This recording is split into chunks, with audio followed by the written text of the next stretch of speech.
Yang dipersiapkan ketika menjadi seorang petugas komentator dalam perayaan misa yaitu yang pertama yaitu kita harus mempersiapkan hati kita, dan selanjutnya kita harus mengetahui tema apa yang akan kita lakukan pada saat misa itu, karena itu berhubungan dengan dress code yang akan kita kenakan.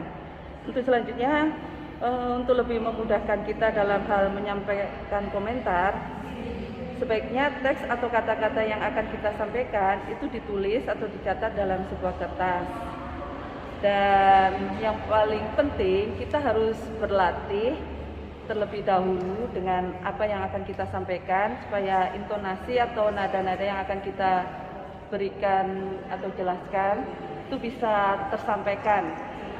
Dan perasaan saya ketika menjadi seorang komentator, pertama yaitu deg-degan. Tapi saya bahagia karena bisa ikut berpartisipasi dalam hal melayani Tuhan. Terima kasih atas kesempatan yang sudah diberikan kepada saya untuk tetap terus belajar menjadi seorang komentator. Berkah dalam. Seperti biasanya, semua hal tentu harus dipersiapkan. Lebih untuk mempersiapkan diri untuk mempersembahkan misa. Persiapan yang penting ya tentu persiapan pertama-tama fisik. Fisik sedapat mungkin bersih, teratur, dan juga bukan seperti orang baru tidur. Yang kedua, persiapan batin. Nah, ini yang justru lebih penting, karena disinilah kita akan membawakan, boleh dikatakan, sabda Kristus dan korban Kristus sendiri. Jadi yang penting justru harus tenang dan juga ya berusaha untuk dapat menyelami apa yang akan nantinya didoakan atau dibicarakan di dalam khotbah. Maka juga penting bahan-bahan yang diperlukan antara lain buku-buku, dan nanti supaya waktu merayakan misa tidak mencari-cari halamannya dan seterusnya. Lalu kemudian tentunya juga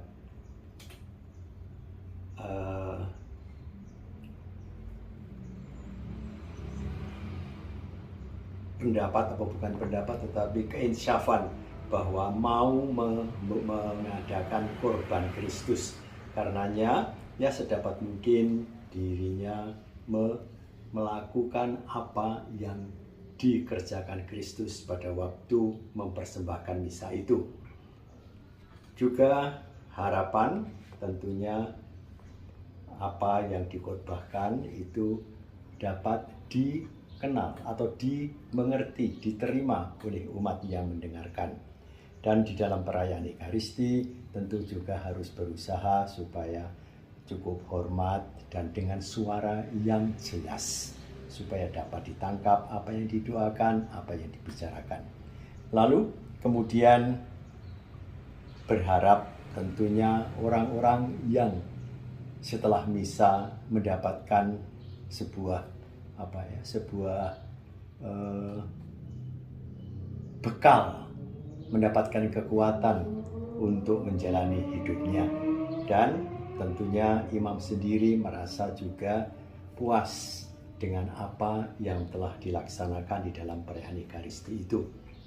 Maka harapan tentunya bahwa orang-orang juga mendapatkan apa sebagai bekal untuk hidup selanjutnya. Gitu.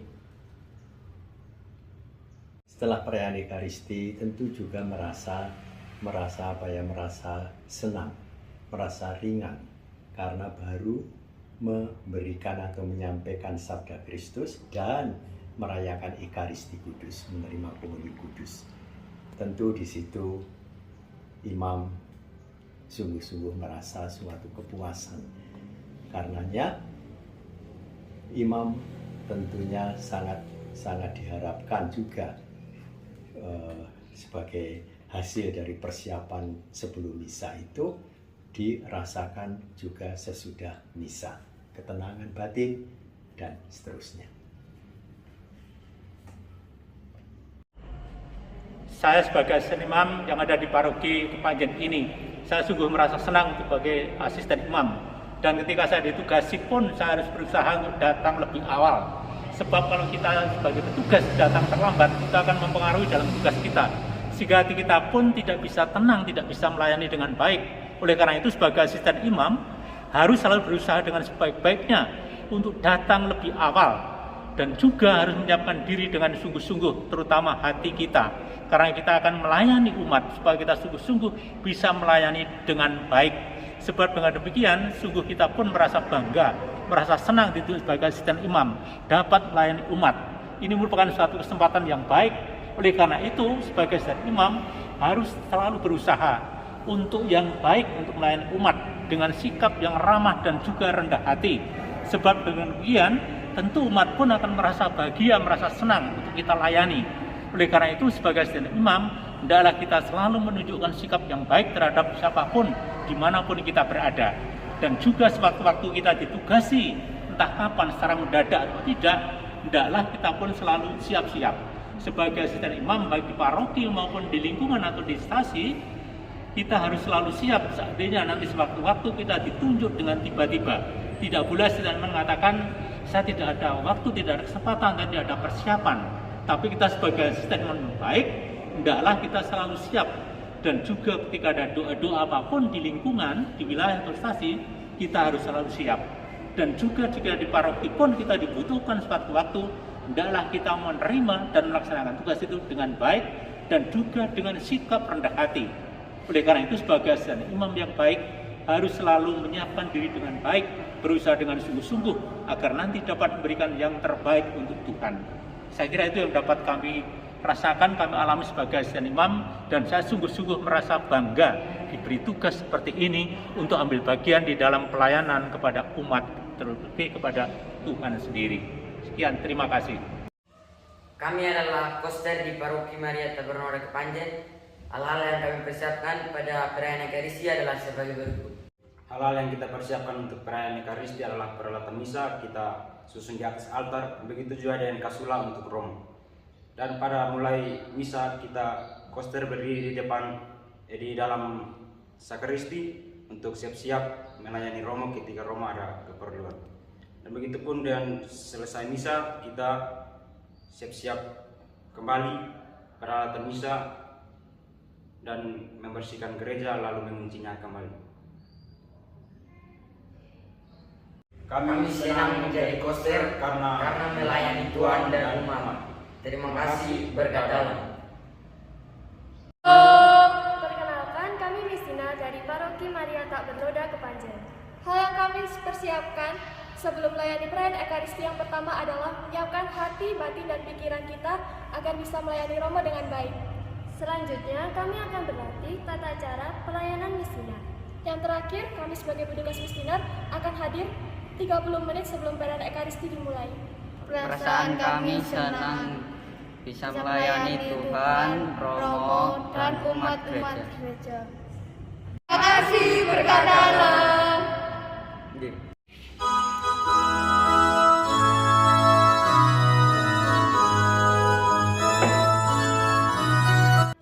Saya adalah salah satu organis di Paroki Maria Tabernaura Kepanjen.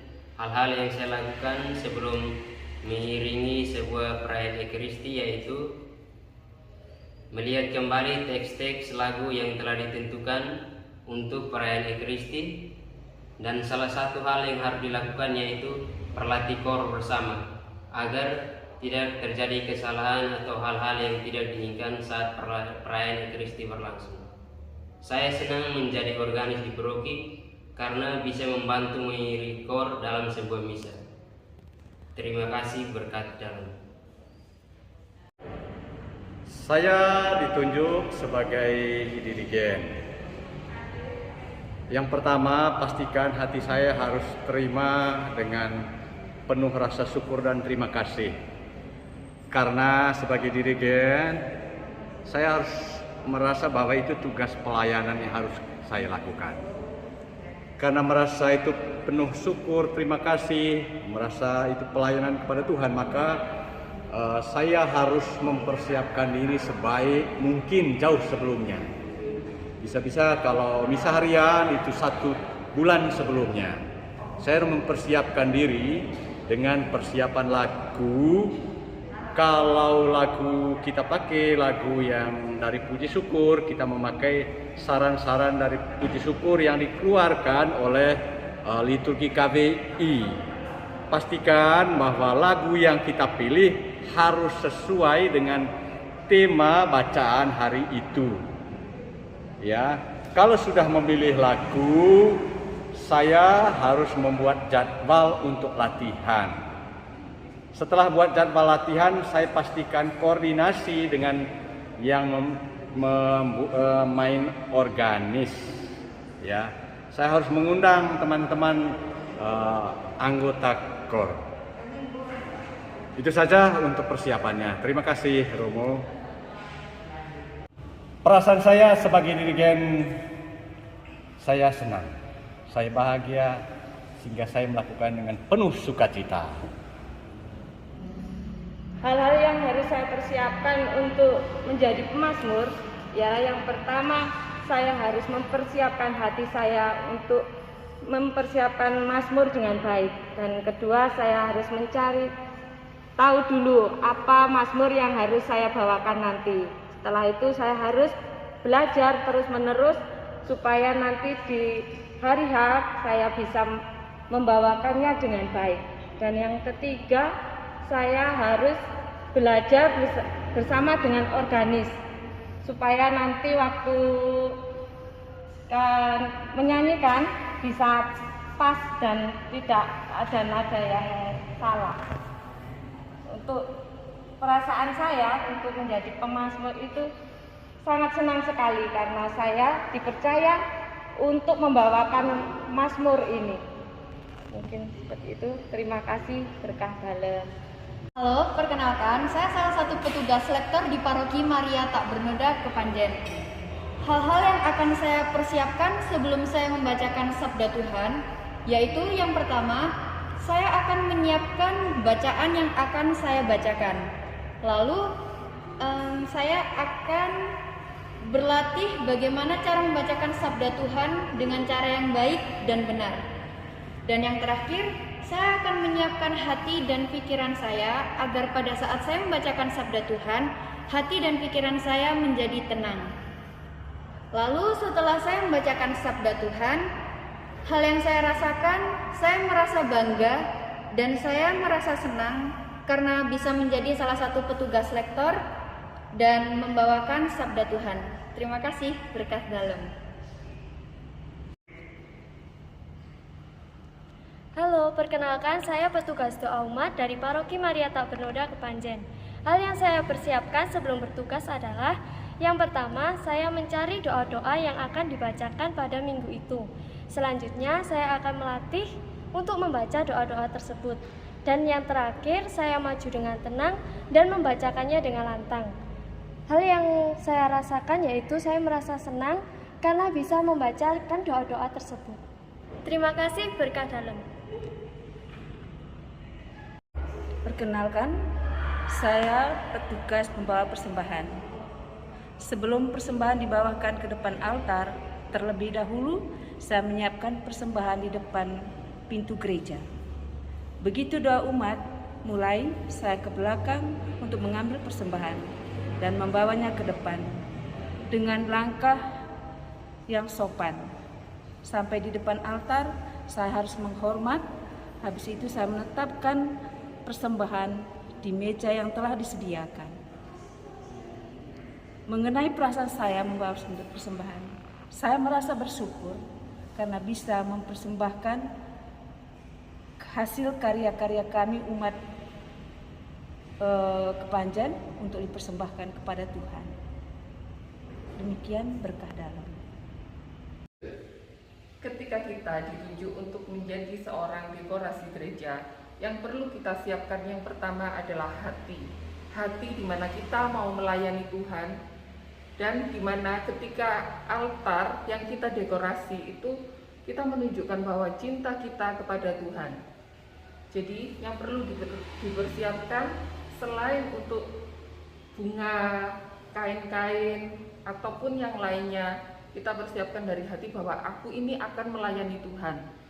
Bukan kita ini pintar, tapi aku ini mau melayani Tuhan. Untuk siapa? Untuk Tuhan dan untuk umat. Jadi yang kita persiapkan, kita melihat apa yang terbaik dari altar ini, apa yang kita persembahkan untuk Tuhan. Jadi kita lihat yang cocok bunga apa. Jadi jangan sembarang bunga, sembarang daun, sembarang kain yang kita akan pasang. Mendekor pun juga ditentukan dengan warna tema liturgi. Tema-tema liturgi yang seperti ada di gereja pada saat ini, contohnya masa Prapaskah. Pada saat masa Prapaskah, dekor gereja itu harus sederhana, bahkan tidak ada daun atau bunga sama sekali kecuali di masa Prapaskah yang keempat. Peletakan lilin, bunga-bunga, daun, taplak meja pun juga harus tidak boleh yang meriah. Saya selama ini sangat senang melayani Tuhan dengan mendekor gereja.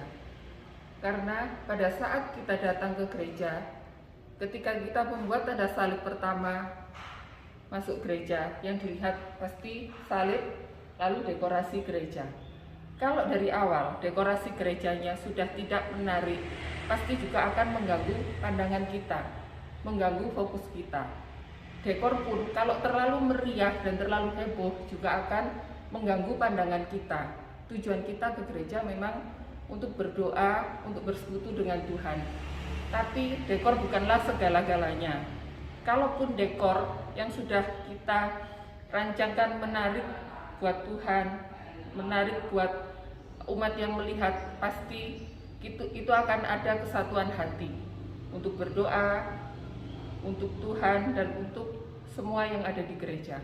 Mari kita melayani Tuhan bukan dengan hal yang besar, tapi mulai dari hal yang terkecil dengan misalkan mendekor gereja atau memberikan diri kita untuk gereja. Terima kasih, Tuhan Yesus memberkati.